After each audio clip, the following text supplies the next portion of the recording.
ओम नमः शिवाय। नमस्कार दोस्तों, स्वागत है आप सभी का आपके अपनी यूट्यूब चैनल खुशहाल ज़िंदगी में। कैसे हैं आप सभी, ये बताने के लिए कमेंट बॉक्स में हर हर महादेव अवश्य लिखिएगा।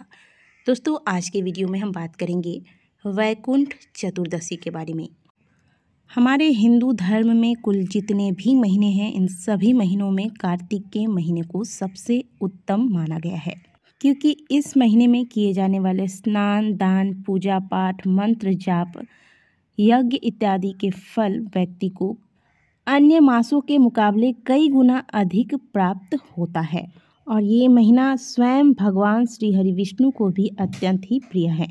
इस महीने में तुलसी पूजन तथा दीपदान का बहुत अधिक विशेष महत्व बताया गया है।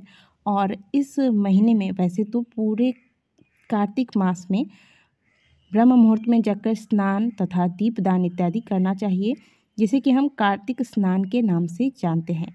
कार्तिक स्नान का यह क्रम पूरे महीने भर चलता है, क्योंकि इस महीने का हर एक दिन अपने आप में बहुत ही महत्वपूर्ण व पावन है।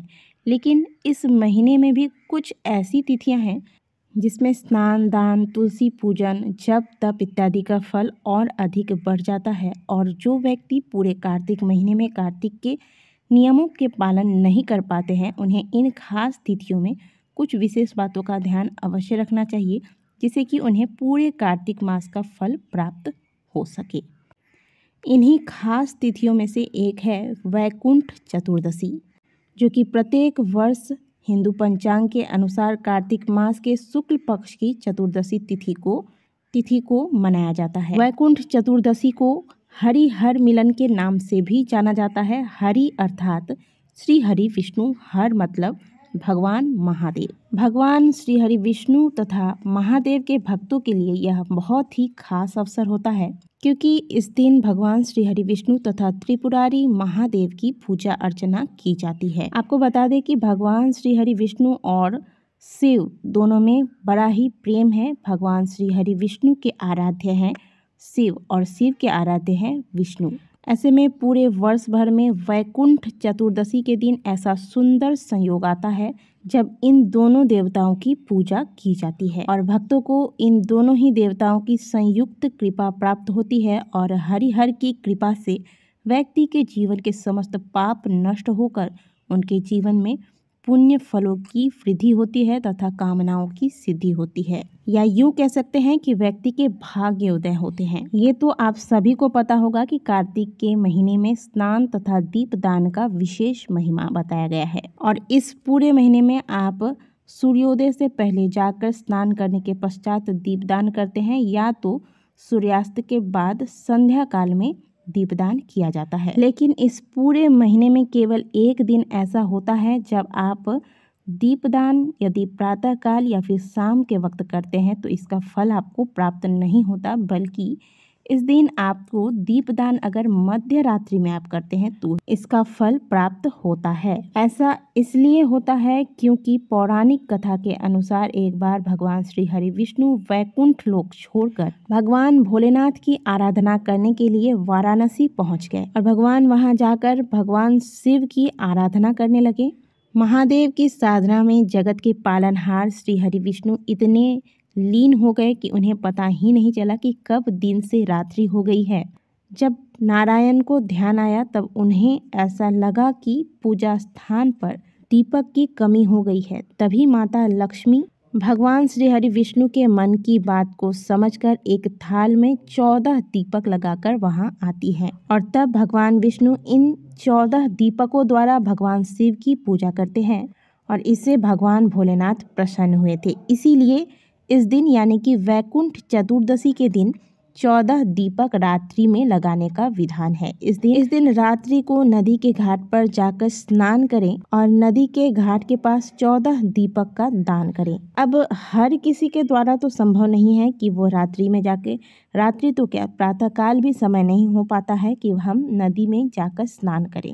तो ऐसे में आपको क्या करना चाहिए? ऐसे में आप वैकुंठ चतुर्दशी वाली रात्रि को शुद्ध जल में थोड़ा सा गंगा जल मिलाकर हर हर गंगे बोलकर स्नान कर लें। स्नान के पश्चात आप 14 दीपक प्रज्वलित करें दिया जलाने के लिए आप चाहे तो मिट्टी का भी ले सकते हैं या फिर आटे का भी दिया बना सकते हैं। इसे जलाने के लिए संभव हो तो घी का प्रयोग करें, नहीं तो आप तिल के तेल का प्रयोग कर सकते हैं। बाती लंबी रखें। 14 दीपक लगाने के बाद आप एक दीपक घर के मुख्य द्वार पर रखें। एक दीपक आप घर का जो जलाशय है या फिर आपके घर के आसपास जहाँ पर जल की व्यवस्था है, कोई नदी है, कोई सरोवर है, कोई ट्यूबवेल है या फिर आपके घर के जो पानी की टंकी है, उस स्थान पर भी एक दीपक आप लगा सकते हैं। और बाकी के जो दिए हैं उन्हें आप घर के बाहर लगा दें, तभी आपको आज के दिन दीप दान करने का फल प्राप्त होगा। क्योंकि पूरे कार्तिक महीने में यही एक दिन होता है जब आपको दीप दान मध्य रात्रि में करना होता है।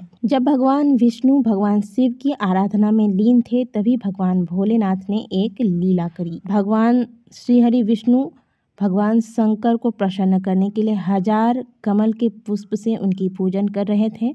इस दौरान भगवान शिव ने लीला करने के लिए एक कमल का पुष्प चोरी कर लिया, यानी कि गायब कर दिया। और क्योंकि भगवान विष्णु को कमल नयन कहा जाता है, तो तब भगवान श्री हरि विष्णु ने अपना एक नेत्र ही कमल के रूप में भगवान शिव को समर्पित कर दिया। इससे भोलेनाथ अत्यंत ही प्रसन्न हो गए। शिव प्रसन्न होकर वहां साक्षात प्रकट होते हैं तथा भगवान विष्णु को उनके नेत्र वापस लौटाते हैं। और साथ ही भगवान विष्णु को भेंट में सुदर्शन चक्र महादेव ने प्रदान किया। इस दिन इस प्रकार से भगवान विष्णु तथा भगवान शिव का मिलन हुआ था, इसलिए इस दिन को हरिहर मिलन के नाम से जाना जाता है। और इसी दिन से वैकुंठ चतुर्दशी का यह पर्व भी मनाया जाने लगा। तो दोस्तों, यह कार्तिक का महीना आत्म कल्याण का महीना होता है तथा व्यक्ति को मोक्ष दिलाने वाला महीना होता है, वैकुंठ की प्राप्ति कराने वाला महीना होता है। इसलिए इस महीने में यदि आपने अभी तक स्नान दान इत्यादि नहीं किया है, कोई भी धार्मिक कर्म नहीं किए हैं अपने आत्म कल्याण के लिए, तो अभी भी आपके पास बहुत ही सुनहरा मौका है। वैकुंठ चतुर्दशी के दिन आप हरिहर को प्रसन्न करें, भगवान श्री हरि विष्णु तथा महादेव की विधि पूर्वक पूजा अर्चना करें। और दीपदान की जो विधि आज के वीडियो में आपको बताई गई है, 14 दीपदान की, इस विधि से दीपदान भी अवश्य करें। इससे आपको भगवान श्री हरि विष्णु तथा शिव की कृपा से मोक्ष की प्राप्ति होगी। आपको उन्हीं फलों की प्राप्ति होगी जो फल पूरे कार्तिक मास में दीपदान करने से प्राप्त होता है। साल 2022 में वैकुंठ चतुर्दशी तिथि 6 नवंबर को शाम 4:28 से शुरू होगी।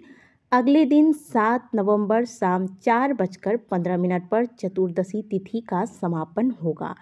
शास्त्रों के अनुसार वैकुंठ चतुर्दशी पर विष्णु की पूजा निशिता काल में की जाती है, इसीलिए यह पर्व 6 नवंबर को मनाया जाएगा, क्योंकि निशिता काल 6 नवंबर को प्राप्त हो रही है। निशिता काल पूजा का शुभ मुहूर्त होगा रात 11:45 से लेकर रात्रि 12:37 तक। सुबह की पूजा का मुहूर्त होगा 6 नवंबर सुबह 11:48 से लेकर दोपहर 12:32 तक। तो दोस्तों, बताए गए विधि के अनुसार शुभ मुहूर्त पर आपको भगवान की पूजा अर्चना अवश्य करनी चाहिए आज के दिन। और जो 14 दीप दान आपको बताए गए हैं, इन्हें भी अवश्य कीजिएगा ताकि आपको कार्तिक का फल प्राप्त हो सके। वीडियो अच्छी लगी है, वीडियो को लाइक जरूर कीजिए। कमेंट बॉक्स में हर हर महादेव अवश्य लिखिएगा।